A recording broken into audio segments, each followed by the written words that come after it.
Bonsoir à tous, bienvenue dans 27, la grande conversation des citoyens européens. Ravi de vous retrouver. Au programme de cette émission, faut-il interdire la 5G lancée fin 2020 en Europe? La 5e génération de réseaux de téléphonie mobile serait jusqu'à 10 fois plus rapide que sa grande sœur, la 4G. Effet sur la santé, impact environnemental, protection des données personnelles, enjeux géopolitiques, c'est peu dire que la 5G divise. À quoi sert-elle? Faut-il craindre des effets secondaires? Et nous, en avons-nous réellement besoin? Et la 5G en un mot? C'est la question qu'on a posée aux Européens de notre atelier. Impact carbone. Nouveau service. Un grand projet inutile. Importante technologie du futur. J'ai peur que ça blesse les gens. Pour en parler, nous recevons Peter Stockmann, chef d'unité responsable de la politique 5G à la Commission européenne. Face à lui, Jean-Pierre Raskin, ingénieur, chercheur et professeur à l'école polytechnique de Louvain, en Belgique. Pour lui, nous n'avons aucun recul face aux effets de long terme de la 5G qu'il qualifie de création destructrice. À leur côté, Laure de la Rodière, présidente de l'ARCEP, l'autorité de régulation des communications électroniques, le gendarme des télécoms. En France, l'agence joue un rôle clé dans le déploiement de la 5G. Notre reportage nous conduira en Italie, à L'Aquila, dans les Abruzzes, touchée par un violent séisme en 2009. La ville est aujourd'hui devenue un véritable laboratoire à ciel ouvert de la 5G. Je secoue et vous entendez une alarme qui veut dire tremblement de terre à l'approche. Il est détecté instantanément à son épicentre et les populations sont alertées. Donc on a gagné 5 secondes environ entre le début de l'alerte et la sensation effective du tremblement de terre. Et enfin, dans notre grand entretien, je recevrai Stéphane Lorenz Sorgner, philosophe transhumaniste. Il fait figure d'autorité dans le domaine de l'éthique des nouvelles technologies. Toujours plus rapide, toujours plus puissant. Jusqu'où pousser nos savoir-faire techniques? Voilà, c'est le programme de 27 et c'est tout de suite.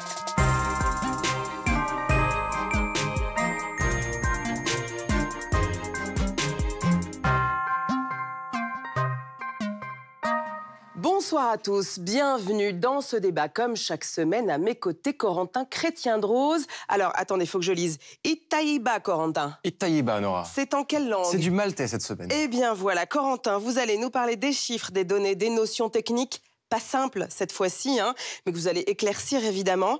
Mais aussi être le petit rapporteur du débat que nous organisons en ligne chaque semaine avec les Européens. Oui, cette semaine, nos invités venaient d'un peu partout en Europe, donc de Slovénie, des Pays-Bas, d'Allemagne ou de France. Ils avaient beaucoup de diplômes cette semaine. Médecins, ingénieurs, chercheurs, avocats, docteurs en sciences biologiques. Vous en faisiez partie aussi, Peter Stockmann. Ils ont débattu des pulsations de fréquences hertziennes, du rayonnement électromagnétique des ondes. Ça faisait un peu mal au crâne, pas seulement à cause des ondes. Mais je vous rassure, le fond du débat, il était simple à comprendre. La 5G, au fond, ça sert à quoi? Justement, accélérateur d'innovation ou grand projet inutile, c'était le cœur de notre débat et c'est votre pourquoi de la semaine. Imaginez un hôtel de luxe, le petit-déj dans la piscine, des amis attentifs, et vous pouvez pas regarder de vidéos sur votre portable. C'est quoi ces vacances pourries? On a vu une augmentation conséquente de la vidéo sur mobile. Et c'est une utilisation qui consomme d'énormes quantités de données par seconde, des mégadonnées, des gigadonnées par seconde. Concrètement, si le trafic de données continue d'augmenter, ça voudra dire que les temps d'attente seront très longs. Le réseau sera congestionné. Donc la 5G crée de nouvelles fréquences et permet plus de trafic. Vous préférez lire au coin du feu? Vous êtes ringard. Chaque jour, l'allemand et le français moyen passent 2h15 sur leur téléphone. Les données englouties par nos mobiles ont été multipliées par 7 en 6 ans. Tout va plus vite. Et grâce à la 5G, tout ira encore plus vite. C'est ça le futur. La France va prendre le tournant de la 5G parce que c'est le tournant de l'innovation. Et j'entends beaucoup de voix qui s'élèvent pour nous expliquer qu'il faudrait relever la complexité des problèmes contemporains en revenant à la lampe à huile. Je ne crois pas au modèle Amish. Ah ah, les Amish. Ils roulent en charrette. Alors que nous...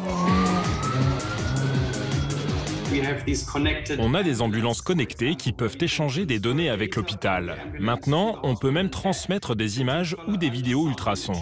Le docteur à distance peut regarder ce qu'il se passe en direct et sauver des vies. Il va y avoir des objets qui bougent tout seuls, des voitures automatiques connectées. C'est déjà en train d'arriver. Pause. Ça va trop vite. Vous voulez en débattre? Parlez aux antennes. Il y a déjà plus de 30 000 émetteurs 5G en France, 63 000 en Allemagne, et bientôt il y en aura partout. Ça vous fait peut-être peur, mais ça fait plaisir à Romain. Grâce à la 5G, il pourra enfin... Qu'est-ce qu'il pourra faire?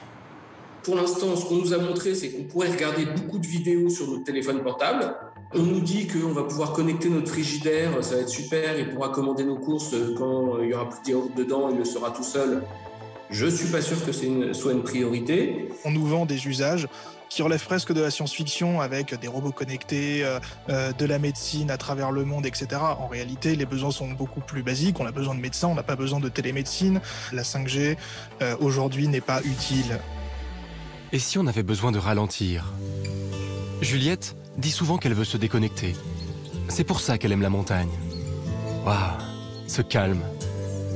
Ah tiens, elle va le mettre sur Instagram, avec un petit selfie. J'ai besoin d'air pur, hashtag ralentir. Allez, on envoie ça, rapide. Espérons que ça capte. Évidemment que ça capte, puisque 66% de la population en Europe dispose déjà d'une couverture 5G. Laure de la Raudière, est-ce que vraiment ça va nous apporter quelque chose à nous consommateurs de pouvoir lire des vidéos en 4K dans un ascenseur? D'abord, le premier usage de la 5G, finalement, c'est la désaturation des réseaux 4G. C'est-à-dire que si les opérateurs n'avaient pas lancé la 5G en France ou ailleurs en Europe, il aurait fallu densifier le nombre d'antennes 4G en ville pour pouvoir écouler le trafic. Donc je pense que ça, c'est un usage que les gens ne perçoivent pas, mais qui est utile, parce que sinon, ils auraient été très frustrés de ne pas pouvoir regarder une vidéo, mais aussi surfer comme tout à chacun, trouver son chemin, parce que la 4G aurait saturé. Jean-Pierre Raskin, vous parlez d'innovation mortifère. Est-ce que vous y allez pas un peu fort? J'y vais peut-être un petit peu fort. C'est une technologie qui va s'additionner aux autres déjà existantes, qui font déjà beaucoup de jobs. Quand on voit l'utilisation de la 4G aujourd'hui, c'est 80% de vidéos. Ces vidéos ne sont pas toujours de grand intérêt.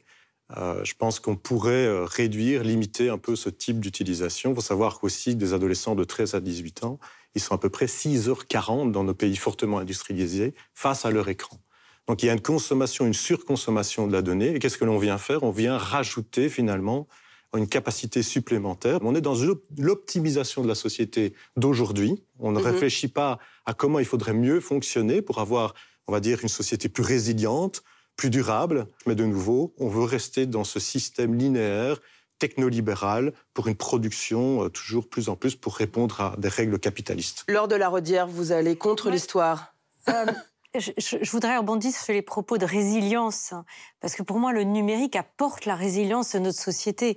On l'a vu au moment du Covid. Beaucoup de secteurs d'activité ont continué à fonctionner grâce au numérique. Tout à fait. Et je pense que, alors c'est grâce au numérique qui peut être fixe, je suis sur les réseaux fixes, mais c'est aussi les réseaux mobiles sont une continuité finalement à l'extérieur des réseaux fixes, et ça apporte de la résilience à notre société, parce que ça apporte des partages d'informations et des connaissances qui font que la société est plus résiliente finalement que sans le numérique. Donc je ne suis pas contre le numérique, je suis contre une utilisation qui va dépasser finalement les véritables besoins. Mais alors, en revanche, le politique, peut-être pas l'autorité indépendante, mais le politique doit bien sûr s'interroger sur les usages de la technologie et ce qu'on veut en faire. Vos propos sur les vidéos qui occupent 80% de ce qu'on regarde sur Internet aujourd'hui, oui, c'est une vraie question. Est-ce qu'on a besoin d'avoir toutes ces vidéos? Est-ce que la qualité... Mais ça, c'est un choix politique des sociétés. Alors, oui, on peut aussi dire que l'on voit, avec un peu de recul, que nous ne sommes en fait qu'au début de cette révolution. L'Internet mobile n'existe que depuis une dizaine d'années. Et si aujourd'hui nous passons peut-être une demi-journée à fixer l'écran de notre smartphone, je pense que ce n'est pas forcément sain. Mais nous pouvons certainement imaginer qu'à l'avenir, il y aura beaucoup d'environnements virtuels où nous pourrons mieux collaborer et nous pourrons mieux communiquer. Voilà ce premier sujet. Nous avons aussi vu, pendant la crise du coronavirus, que ces technologies étaient des portes d'entrée dans le monde numérique. Et elles devraient être accessibles à tous. Mais bien sûr, si nous parlons d'innovation, cette innovation doit être durable et doit bien sûr aussi prendre en compte les risques à venir. Alors justement, les risques, dans l'atelier, on ne s'est pas seulement demandé si la 5G était utile, mais aussi si elle allait être dangereuse. C'est bien ça, Corentin? Oui, et c'est possible. Alors accrochez-vous, on va faire un petit peu de physique. Mais alors devant un ingénieur, désolé, je vais vulgariser. Quand vous envoyez ou vous recevez des données avec votre portable ou depuis votre portable, eh bien vous utilisez des ondes électromagnétiques pour rejoindre les antennes relais. Or, forcément, avec la 5G, il va y avoir plus de trafic, plus d'antennes, donc plus d'ondes. Or, depuis 2011, l'Organisation mondiale de la santé classe les ondes électromagnétiques comme un cancérigène possible. Il y a notamment des études qui tentent de vérifier si en utilisant beaucoup votre portable, vous augmentez vos risques d'avoir une tumeur au cerveau. Alors, les résultats de ces études sont un peu nébuleux pour l'instant. Il est vrai que elles disent, notamment une étude française qui est sortie récemment, que c'est possible. Vous n'avez pas de certitude, mais il y a, en peu de mots, certaines inquiétudes autour de ces risques. Mais alors, du coup, donc, il y a des risques potentiels, d'accord, mais j'imagine que ces risques, ils existaient déjà avec la 3G, avec la 4G. Donc, est-ce que la 5G, ça change quelque chose? Oui, parce que la 5G n'est pas exactement pareil. En fait, toutes les ondes ne se valent pas. Pour se déplacer, les ondes utilisent des fréquences donc qui leur permettent d'aller plus loin, par exemple les ondes longues, ou de transporter plus d'énergie avec des ondes plus courtes. Or, la 5G introduit une nouvelle fréquence, 26 GHz. C'est une fréquence d'ondes courtes qu'on appelle les ondes millimétriques. Ça permet pas d'aller très loin, mais en revanche, ça transporte beaucoup d'énergie. C'est grâce à elle que la 5G atteindra son plein potentiel, quasiment aussi vite que la fibre. En revanche, c'est une fréquence qui n'a jamais été utilisée en télécommunication, et c'est elle qui inquiète particulièrement l'un de nos invités. Ce qui nous fait vraiment peur, c'est cette fréquence, 26 GHz. Ce sont des ondes très courtes qui ne traversent pas le corps mais qui y restent. Elles restent dans la peau. On peut donc s'attendre à ce qu'elles provoquent une énorme accumulation de chaleur qui pourrait ensuite causer des dommages sur le système immunitaire, sur la peau des doigts, la peau du visage ou sur d'autres parties du corps, mais aussi dans le système nerveux ou dans le système hormonal, dans tous ces mécanismes de contrôle qui sont situés dans la peau humaine. Ce problème n'a jamais été traité. On n'a jamais fait de recherche dessus et absolument rien n'est prévu. Peter Stockman, on vient de l'entendre. Est-ce que finalement on est les cobayes de cette nouvelle technologie qui n'est pas testée? C'est difficile à dire. Tout d'abord, il est important de rappeler que nous avons des limites, également valables pour toutes les fréquences utilisées par la 5G, aussi bien sûr par la 4G et par le Wi-Fi. Et elles sont basées sur la science. La science nous dit où des risques pourraient commencer à apparaître. Et cette science progresse. Bien sûr, nous continuons à apprendre. J'entends quand même, peut-être l'heure de la redire là-dessus, que bon, 26 GHz, ok, c'est pas complètement clair, mais ce sera pas déployé partout, donc allez, pas d'inquiétude s'il vous plaît. Moi, ça me rassure pas. Moi, je voudrais juste repréciser en fait l'étude de l'ANSES, qui est l'agence nationale française en charge des études sanitaires, qui a rendu un rapport en 2022. Dans les bandes de fréquences qui sont utilisées aujourd'hui pour la 5G, donc en France, 3,5 GHz ou inférieur, l'ANSES conclut qu'il n'y a pas de nouveau risque pour la santé avec cette technologie. Il faut le rappeler. En revanche, pour la bande 26 GHz, l'ANSES dit a priori, il ne devrait pas y avoir de nouveaux risques pour la santé, mais on a peu de données. Et donc, invite en fait les chercheurs à procéder à des compléments d'information. Ça ne veut pas dire que c'est dangereux. Je voudrais bien dire ça. L'ANSES dit, a priori, il n'y aura pas de problème, mais on a besoin de faire des études complémentaires. Et c'est pour ça aussi qu'aujourd'hui, aucune décision de déploiement de la 26 GHz n'a été prise en France. Jean-Pierre Raskin. J'entends.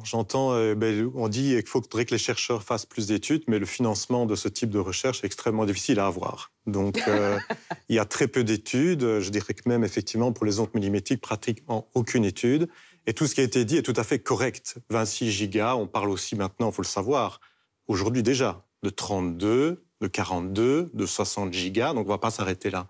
Moi, je travaille personnellement sous la 6G, donc on va se retrouver au-dessus de 100 GHz. On parle de la 5G, la 6G est déjà en projet. Déjà dans le laboratoire, bien sûr. Mais toujours dans une recherche à essayer de comprendre comment maîtriser ces ondes électromagnétiques, mais pas leur effet sur le vivant. Ni sur la faune, ni sur la flore, ni sur l'humain. Donc vous êtes inquiet, par exemple? Je suis inquiet. Je ne veux pas faire peur. Ça ne sert à rien. Donc je trouve que c'est une fuite en avant, c'est un développement technologique, on ne prend pas le temps long, on parle d'études, elles sont basées uniquement sur des aspects thermiques court terme, aucune norme n'est basée sur des effets long terme, et il est clair que les ondes micro-ondes et millimétriques, par exemple de la 5G, c'est une évidence, il y a un échauffement. Et donc il faut évidemment ne pas, je dirais, téléphoner, ne pas utiliser ces outils pendant un certain temps, etc. Donc il y a des normes qui existent. Les autres effets biologiques, et il y a de plus en plus d'évidence, que ce soit au niveau des essais sur des animaux, mais aussi des rapports inquiétants qui indiquent une augmentation de la tumeur du cerveau, par exemple en France, entre 1900 1998 et 2018, on a eu une augmentation par un facteur 4. Alors, ce n'est pas nécessairement les ondes électromagnétiques, c'est peut-être les pesticides, c'est peut-être d'autres pollutions de l'air, du sol. Mais moi, ce que il y a des j'entends, interrogations. Peter Stockman, comment se fait-il que la Commission européenne, que les autorités ne financent pas ces recherches à long terme quand on voit la bronca des citoyens européens autour de cette technologie? À un moment, il y a un besoin de transparence. Ce n'est pas correct de dire les choses comme ça. Nous soutenons la recherche scientifique en général sur ces thèmes depuis de très nombreuses années, et bien sûr quand quelque chose de nouveau est introduit. On vient de dire que le problème, ce sont les données. Il faut travailler avec les données disponibles et se baser sur l'expérience que nous avons acquise au cours des dernières années dans le domaine de cette recherche scientifique. Mais on pourrait peut-être revenir sur les opportunités qu'il y a, parce que nous avons aussi la possibilité, avec la 5G, d'avoir par exemple des cellules plus petites, avec moins de puissance. Cela signifie qu'en fin de compte, grâce à de telles technologies, les limites baissent en principe aussi et la puissance diminue. C'est aussi intéressant, par exemple, pour les personnes électrosensibles. Par exemple, si on dit « je suis chez moi et j'ai une grande tour à côté de moi, donc je subis une grande intensité de champs électromagnétiques à mon domicile ». Si j'ai des cellules plus petites, elles seront moins intenses et donc je considérerai aussi les avantages de la technologie. Merci Peter Stockman pour cette transition incroyable. Corentin, il y a des Européens qui n'ont pas attendu la 5G pour voir leur santé se détériorer, voir leur vie gâchée par les ondes. Ce sont donc ces personnes que l'on appelle électro-hypersensibles. Ouais, il serait plus de 25 millions en Europe, 3,5 millions en France. Des personnes qui ignorent parfois leurs conditions et d'autres qui le savent et qui doivent aller vivre dans la forêt, parfois, pour fuir le brouillard électromagnétique de nos villes. Ils ont des symptômes, ces personnes, justement, c'est l'ANSES qui en a parlé, vous en parliez de l'Agence de sécurité sanitaire française dans un rapport de 2018. On parle de brûlures, de perte de mémoire, de nausées, enfin des symptômes qui sont assez graves. Je précise que l'ANSES précise bien qu'ils ne simulent pas, ce n'est pas de la somatisation, ce sont des vraies conditions, des vrais symptômes qui ne devraient pas forcément s'arranger avec la 5G ou la 6G et toutes les ondes qui arrivent, et par ailleurs ne pas s'arranger avec d'autres stratégies qui sont mises en place actuellement en France et en Allemagne notamment, pour lutter contre les zones blanches, des zones qui sont pour l'instant sans couverture mobile. Aujourd'hui, nous pensons que 3 à 5% des gens dans mon pays sont électro-hypersensibles. La plupart d'entre eux ne le savent pas, mais ils en ont les symptômes. Nous pensons qu'un grand nombre de gens qui sont en arrêt de travail pour maladie aujourd'hui souffrent en réalité d'électro-hypersensibilité. Et il n'y a pas de raison de penser que la 5G soit différente et qu'elle ne provoque pas les mêmes effets. Je partage relativement ce que vient d'exprimer Hugo en termes de crainte. Il faut quand même considérer qu'actuellement, nous avons en France environ 3 500 000 personnes qui sont électro-hypersensibles, qui ne savent plus où se mettre. Alors justement, j'entendais parler de cette disparition des zones blanches. Moi, la question que je pose, c'est que ces électro-hypersensibles, qui sont nombreux, ils sont marginalisés, discriminés. Où vont-ils se réfugier? Il y a des moyens de protection, bien sûr, mais c'est largement insuffisant parce que ces gens-là ne peuvent plus avoir une vie normale. Ils sont complètement mis à l'écart. Ils n'ont plus de vie sociale. C'est impossible. Laure de la Rodière, donc on fait quoi pour ces électro-hypersensibles? On doit les prendre en compte, mais c'est des politiques publiques de santé. Enfin, et il y a des études qui existent. Par exemple, l'hôpital Cochin avait mené une étude entre 2010 et 2013 sur les symptômes des électro-hypersensibles et la façon, en fait, de soigner ces personnes. Maintenant, la demande, en fait, il y a un paradoxe, c'est la demande de couverture est là aussi, la demande d'aménagement numérique du territoire. On est face à une double injonction. Présente. Il faut je gérer les zones blanches je peux vous et assurer de l'autre, que les électro-hypersensibles. Mon passé d'engagement, j'étais députée pendant 14 ans, les gens faisaient le siège de ma permanence parce qu'ils n'avaient pas la couverture numérique mobile chez eux et sur leur territoire. Et donc, le politique répond aussi à cette demande. Alors, je voudrais revenir sur le fait que la 5G va permettre de réduire l'intensité des ondes électromagnétiques. Mais ce qu'il faut dire, c'est que la 4G va toujours exister. La 2G, elle existe toujours aujourd'hui. La 3G existe toujours. On vient rajouter des couches. Donc nous faire croire que la 5G va résoudre un certain nombre de problèmes existants aujourd'hui, c'est faux. La 3G est actuellement en cours de désactivation dans certains pays et la 2G est également de moins en moins utilisée. Les nouvelles technologies prennent peu à peu le relais et les anciennes disparaissent aussi petit à petit. Alors, Face à la bronca d'une part des citoyens, les promoteurs de la 5G cherchent à démontrer son utilité. Au centre de l'Italie, la ville de L'Aquila vit avec le souvenir douloureux du séisme ravageur de 2009. Alors, depuis 2017, une expérimentation permet d'anticiper les tremblements de terre et ce, grâce à la 5G. Marie-Claire Polo s'est rendue dans la capitale des Abruzzes.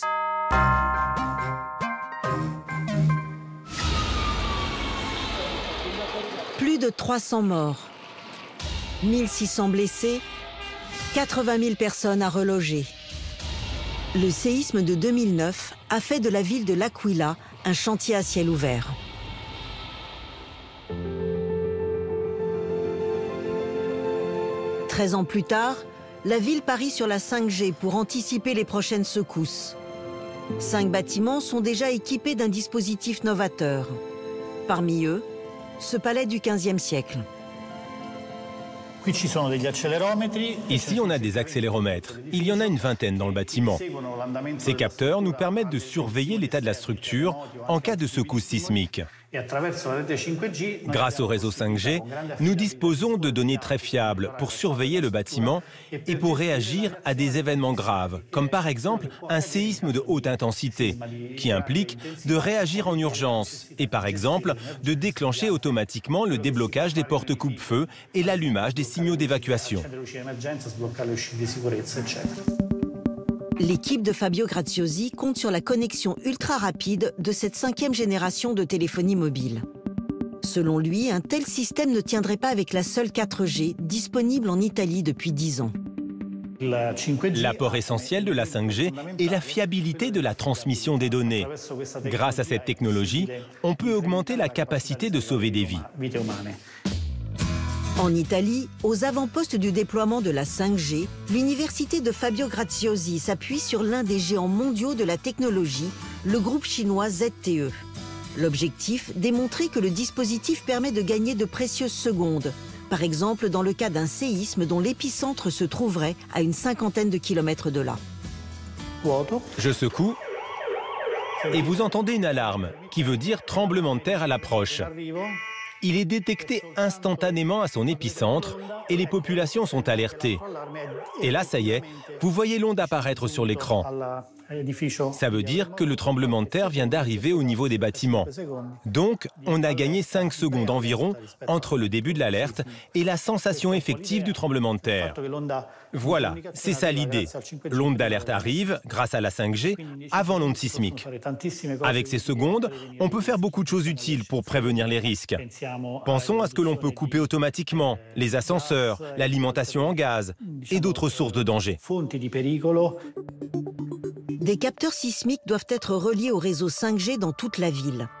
L'université a même reçu un financement de l'État de 2 millions d'euros pour encourager toutes les entreprises qui le souhaitent à développer de nouveaux services autour de cette haute technologie. Et pour cela, le centre de ZTE sert de vitrine pour les investisseurs. Ici, on a la possibilité de faire une démonstration pour permettre de tester avant d'investir. Il s'agit de vérifier le potentiel pour ensuite ouvrir de nouveaux marchés qui seront portés par la 5G. Un constructeur chinois comme vitrine d'une technologie stratégique, l'idée a de quoi interroger en Italie. Mais le directeur du centre de recherche assure que son activité est désintéressée. Nous ne mettons pas ce service en vente. Il ne fait pas partie de notre catalogue. On le fait par intérêt scientifique.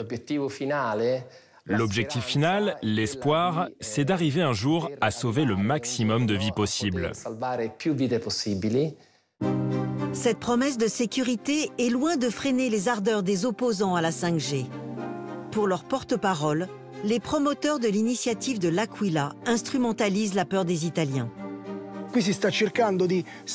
On est en train d'essayer de nous enfumer et de surfer sur la vague de catastrophes qui ont malheureusement fait beaucoup de victimes pour justifier un changement de modèle fondé sur les nouvelles technologies. Tout reste à démontrer et d'après moi, il s'agit seulement de créer des attentes en se servant de la peur pour faire du business. Malgré l'opposition de centaines de maires en 2021, le déploiement de la 5G se poursuit en Italie. Elle couvre désormais 99,7% de la population. Jean-Pierre Raskin vient de le voir, si cette 5G permet de gagner quelques précieuses secondes face au risque sismique, c'est plutôt un progrès. Tout à fait. Donc moi, je suis de nouveau pas contre les nouvelles technologies. C'est voilà, est-ce que la 5G est nécessaire pour cet applicatif-là? Je ne vais pas me prononcer. Peut-être, pourquoi pas. Mais c'est un point de départ. C'est le pied mis dans la porte. Et puis par après, on va dire il faut bien rentabiliser cette infrastructure. Donc c'est un schéma assez classique. On va mettre en avant la sécurité, la médecine, et on oublie que derrière, il va y avoir des investissements colossaux par les opérateurs et ils ne vont pas se satisfaire de cette application niche. Ils vont essayer de trouver d'autres gains possibles économiques. D'autres dérivatifs. Peter Stockmann, là, on est quoi? Dans une opération de communication des opérateurs 5G en Italie ou véritablement 5 secondes dans ces conditions, c'est important? Oui, quand on voit ce qui s'est passé à l'Aquila, je pense que 5 secondes sont importantes et que cela peut tout à fait aider. J'imagine que nous n'en sommes qu'au début de la 5G, c'est-à-dire que nous regardons aussi toutes ces expériences. Que peut-on faire avec cette technologie? L'infrastructure est aussi en partie là pour transporter, par exemple, des données que nous utilisons tous et qui peuvent ensuite être utilisées pour d'autres services. Nous ne construisons donc pas un réseau uniquement pour un service particulier, mais il sera possible de l'utiliser pour des domaines où nous pouvons obtenir des avantages pour tous. C'est une opportunité technologique immense, donc, Jean-Pierre.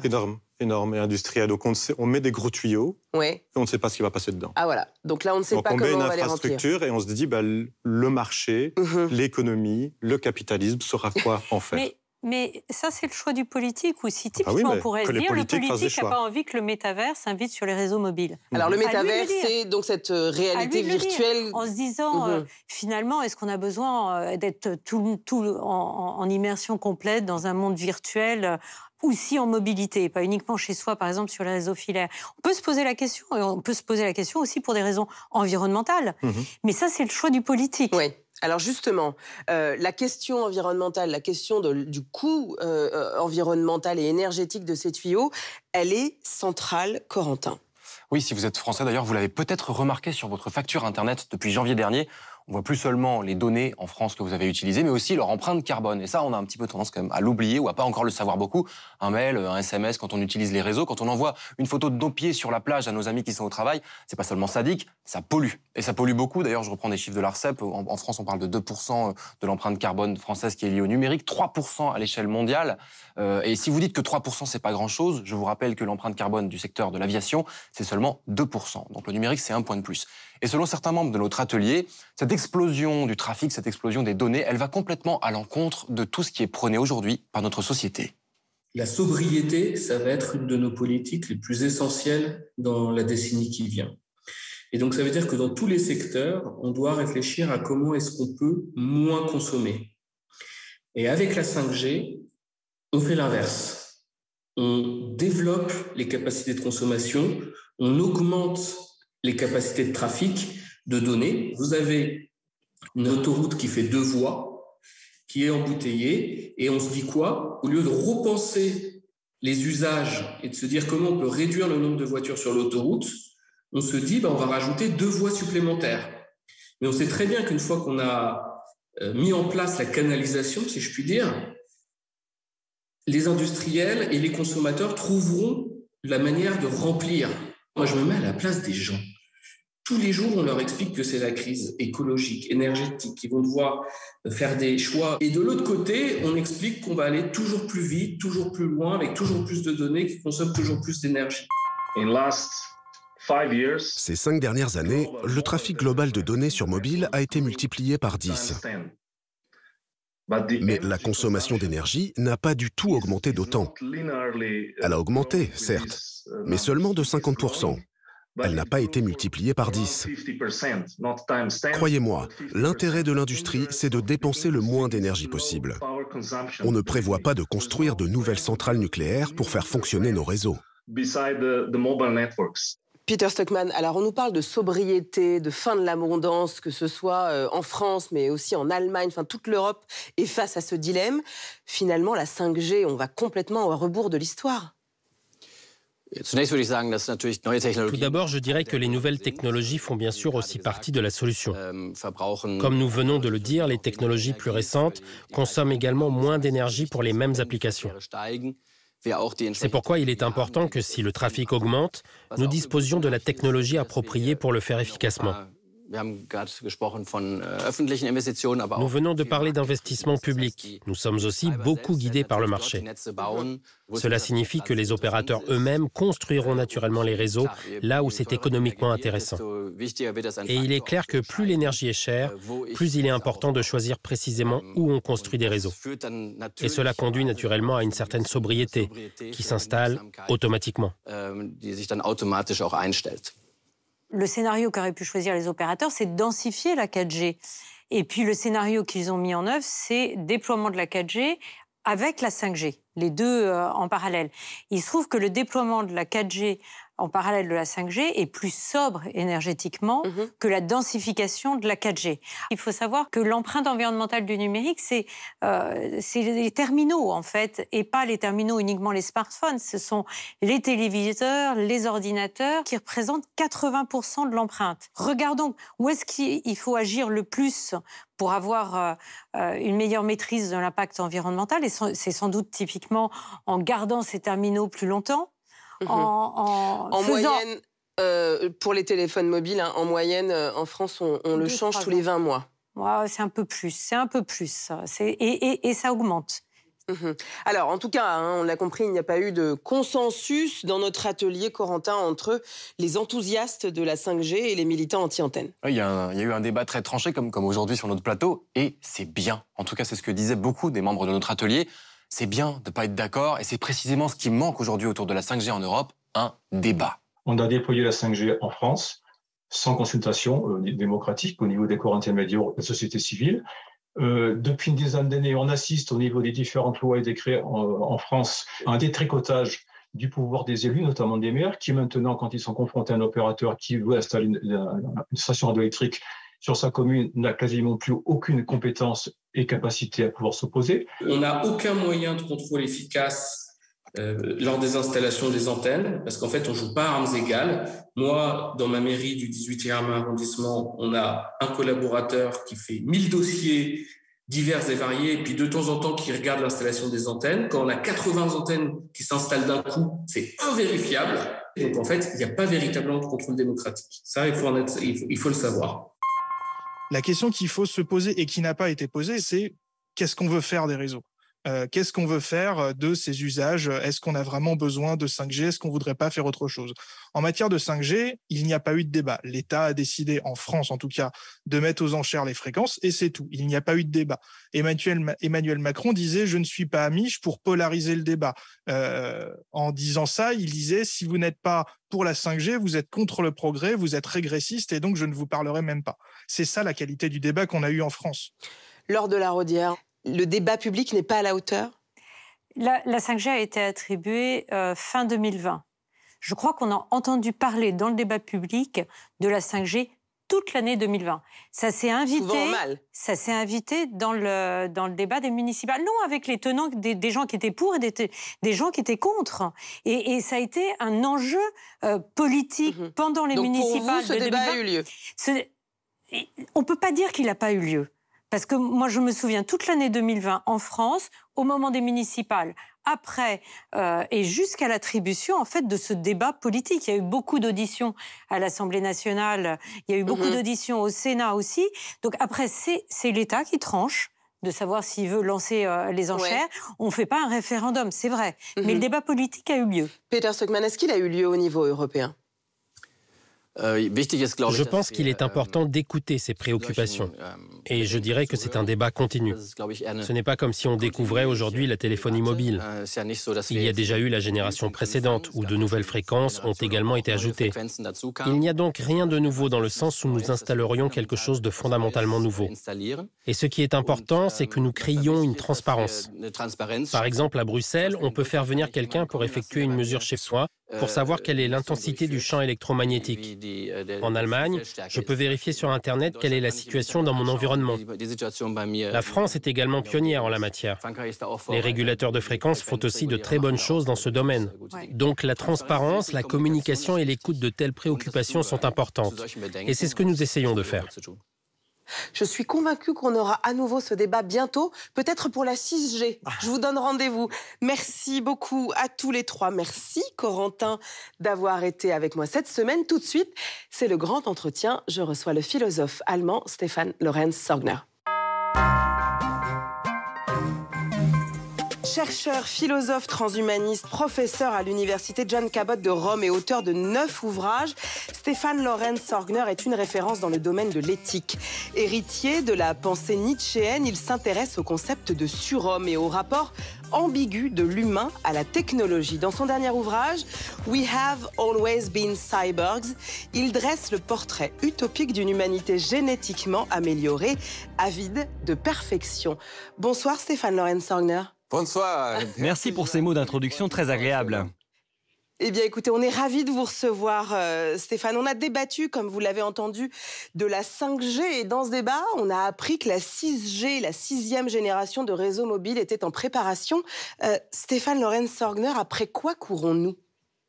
Eh bien, la digitalisation est bien sûr l'une des évolutions les plus passionnantes que nous connaissons actuellement. On peut aussi parler des points de convergence entre l'homme et la machine qui sont particulièrement importants, sans oublier le domaine de la génétique. Tout ceci représente les plus grandes possibilités pour le développement de l'humanité, mais aussi pour les autres entités vivantes, pour tous les domaines de la vie. Et grâce à cela, nous pouvons augmenter nos chances de mener une bonne vie. Voyez comment le smartphone et la digitalisation ont déjà changé notre vie.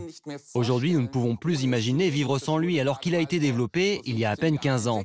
Et cela montre clairement à quel point les évolutions sont rapides et à quel point nous devons prendre au sérieux la digitalisation pour les prochaines décennies.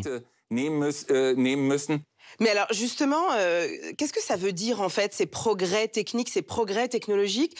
Est-ce que vous pensez que certains peuvent être un danger pour les humains que nous sommes, ou est-ce qu'il ne faut y voir que du progrès ? J'ai une conception très large de la technique, d'où le terme de cyborg. Nous sommes devenus des êtres humains en intégrant une technique en nous. Cette technique, c'est le langage. Le langage aussi est une technique. Et avec cela, bien sûr, tout le processus d'éducation. Quand nous faisons des maths, quand nous étudions la physique, la musique, ce sont d'autres techniques. L'éducation est un devoir, mais pourquoi ? Parce que cela nous aide à mener une vie meilleure. Et si nous réalisons que ces nouvelles techniques dont nous parlons aujourd'hui, la numérisation, les interfaces cerveau-ordinateur, la génétique, s'inscrivent dans la tradition de ces autres techniques, il devient clair que cela suscite de très nombreux espoirs et que ce n'est pas aussi effrayant que beaucoup de gens le pensent. Donc, il n'y a pas de mauvaise technologie pour vous ? C'est toujours une question de mise en œuvre. Qu'elles soient bonnes ou mauvaises, cela dépend de leur utilisation. Cela dépend des conditions politiques qui sont d'une importance capitale pour déterminer comment elles doivent être évaluées. Mais dans un contexte européen libéral et démocratique, où l'on accorde une si grande importance aux droits de la personne, je me fais moins de soucis quant à l'utilisation des technologies que dans le cadre de régimes autoritaires ou de régimes trop libertaires.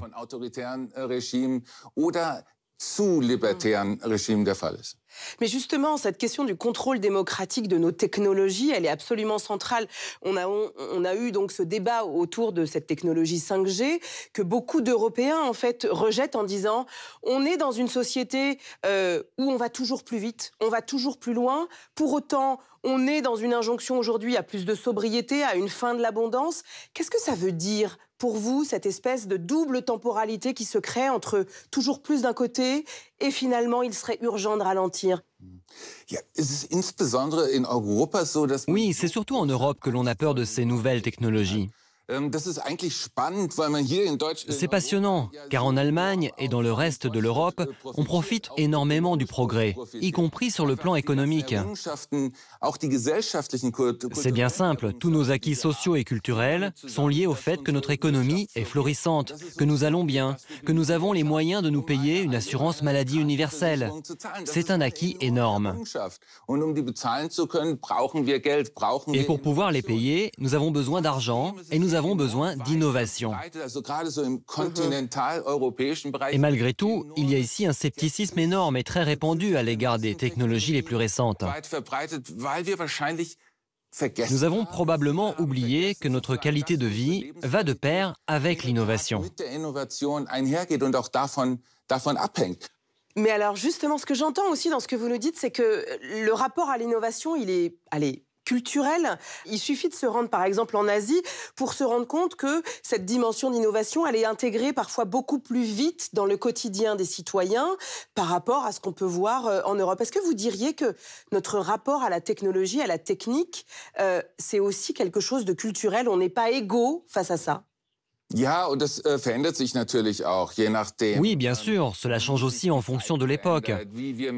Comme on le remarque, en Chine ou en Corée du Sud, par exemple, on s'est rendu compte qu'avec l'utilisation des techniques les plus récentes, en 50, 60 ans, ces pays qui étaient parmi les plus pauvres du monde ont réussi à devenir les nations les plus avancées. Et ils ont désormais atteint un niveau de vie équivalent à celui des meilleurs pays européens. Avec ces exemples, on se rend compte que l'innovation est importante si nous voulons avoir une bonne qualité de vie, si nous voulons simplement avoir une bonne hygiène et de bons soins de santé.